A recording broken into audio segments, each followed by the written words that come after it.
Bloomberg Audio Studios. Podcasts, radio, news. This is a breaking news update from Bloomberg. Instant reaction and analysis from our 3,000 journalists and analysts around the world. Tesla said it's moving forward with its robotaxi and affordable vehicle plans while reporting second quarter earnings that fell short of Wall Street's estimates. Adjusted earnings, 40 cents per share. That was just below the average analyst estimate. Revenue fell 12% to $22.5 billion. That was also lower than expectations and the sharpest decline in at least a decade. Gross margin, which is a measure of profitability, was higher than anticipated. Right now, shares down about 0.6%. Tesla did say many of its key initiatives remain on track, quote, despite a sustained uncertain macroeconomic environment resulting from shifting tariffs, unclear impacts, and changes to fiscal policy and political sentiment. Let's bring in Bloomberg Intelligence Global Autos and Industrials Research Manager Steve Mann, joining us once again from New Jersey. You gave us a great preview earlier in the afternoon. Now we have the numbers. Anything surprise you? Yeah, I think if you look at the stocks down after hours a bit, I think the most important thing there is they haven't given us enough visibility into the future, what their outlook is going to be. I mean, the numbers, they miss consensus, but if you kind of dig into a little bit more and look under the cover, it's actually not bad. If you look at, automotive gross margin, excluding credits, is actually 15%, better than last quarter of 12.5% and better than consensus estimates. And then if you look at free cash flow, the reason why it's down versus the first quarter is because they spent an extra $900 million on CapEx, which is not a bad thing given that they're launching the cheaper model and the cyber cap. So if you exclude that $900 million of additional CapEx, their free cash flow is actually over $1 billion, more than $660 million in the first quarter. So that's good? That's good. I mean, spending CapEx, given what their product launches are, is not a bad thing. They're investing into the future. Right. And look, they're also expanding internationally, right? They have, we've seen over the quarter improvement, higher sales in South Korea. They announced entry into India, and then they're launching the extended version of the Model Y in China. So it's a good thing. But look, we do want to hear what Elon Musk has to say in terms of not just the robotaxi, but how are they going to face the headwind, the challenges we're seeing in the U.S. market, which is critical. It's one of the largest market in their portfolio. So we'll have to hear more on the call. How do you think Tesla's robotaxi stands up to the other autonomous vehicle solutions that are out there right now, namely Waymo? Well, I think the market can be very big, especially in the U.S. If we're not talking internationally, there's definitely room for multiple players. My perspective is that, Tesla is using an all-camera system. That actually gives them a greater flexibility and greater scalability with that system. Waymo and others use a combination of radars, lidars, and camera system. Cameras are just cheaper, right, to build, and and so it's a lot easier to scale, cheaper to scale for Tesla. So, but then again, I think the market's big enough. I think there's going to be users that want an all-camera system. I think there's going to be users that don't feel comfortable with that and want the redundancy of lidars. So, for example, Uber is partnering with Waymo. So I got to go back to all right. So I'm looking at the FA function on the Bloomberg, and we just talked about free cash flow, and so it's $146 million versus $664 million in the first quarter of 2025, right, as our live blog says, dropping 89%. And I know what you're saying about it's good that they're spending for the future, right? Because you said to us earlier that the best way to get to that 1.56 million unit delivery for the year, right? That's a consensus estimate, is that they've got to launch that cheaper vehicle, right? So they've got to bring stuff out. Yeah.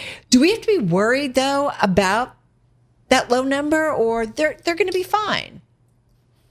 Well, it's I mean, it's technical, right? I said if free cash flow is over $1 billion, obviously the more the better. It is down. Yeah. Is compared to a year ago, 2 years ago. But look, like if you look at the Model Y, if you look at the gross margin, excluding credits, it is up, right? That actually tells you that the new vehicle is likely new Model Y is likely they're able to build it at a lower cost. The issue is, like I said in the preview, is they just don't have enough volume. Yeah. So if they can expand volume with the existing Model Y, not just in the U.S. but in the international markets, and as well as introduce the cheaper model, which is supposed to be built within the existing capacity, there could be a lot of upside, right? In terms of margin, in terms of free cash flow. So it's really execution at the moment, and that's what we want to hear from Elon Musk. Where is the cheaper model? They said the production has started, initial production has started in June, but it could take some time, right, before they launch. They have to get all the kinks out. But you want to hear about India. India is a huge market, right? And where are they taking India? Definitely robotaxi is important, and then the cybercab. We need a little bit more details.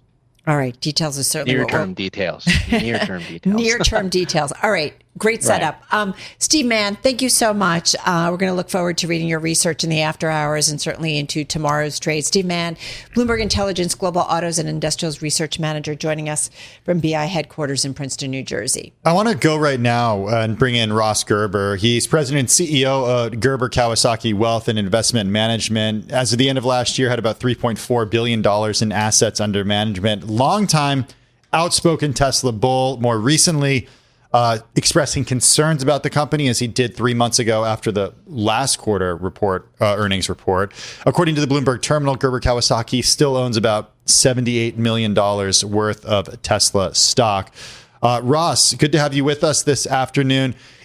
What have you been doing to your Tesla position over the last quarter? Just before we get your take on the numbers. We've been selling for years, and I continue to sell. We have so much stock, and we have a lot of clients that really believe in the Tesla story, and we've kept some stock, obviously, in our portfolios. But in my ETF, I'm out of Tesla completely, out of my GK ETF, and it's mostly because the business is declining, and these earnings results continue to show that the business continues to decline, and in some kind of troubling ways. So as much as the previous guest is bullish on many of these things that Elon talks about, nobody wants to talk about the truth that nobody wants to buy Elon's products. Like, until that gets addressed, there's a huge elephant in the room that nobody seems to want to point at because it's Elon. And so he's the innovator behind all of the things that are great about Tesla, but he's also the sort of villain that's created so much animosity around him that nobody wants to buy his products. We've got a great cover story by the team of Max Chafkin and Ed Ludlow in Bloomberg Businessweek, the new issue coming out, the August issue. It'll soon be on newsstands. It's already on the Bloomberg. But, the whole idea, Ross, as you know, since you understand this company so well, you never kind of count Elon out. And so I do wonder, if he does get it right, if he maybe, I don't know, we'll see what happens in terms of his involvement in politics, because it does seem like he still wants to stay, according to the SpaceX filing. But I mean, there is always that caveat when it comes to Elon, right? That he sometimes pulls it out, or he often pulls it out.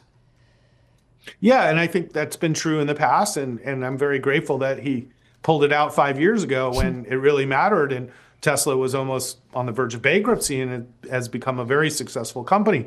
But it doesn't mean he's going to do it again. And this idea that, these kind of entrepreneur, rock star people don't fall is actually is not true. In fact, it's very common to what we call the rise and fall story. That's all the stories you see on Netflix and the documentaries. So, this might be a rise and fall story, and things don't rise forever per se.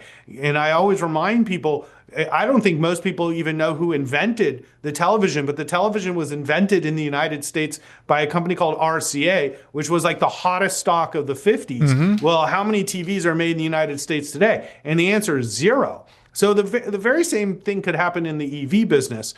But that said, Elon can fix the company. It's solely broken because of him. He can certainly fix the company if he wants to do what's necessary to improve his image. And in a year, people forget, and Tesla might be back. But he just doesn't seem to care about fixing his image, and he doesn't seem to be in understanding the responsibility goes to him on why sales are down so much. So why even have any Tesla stock right now?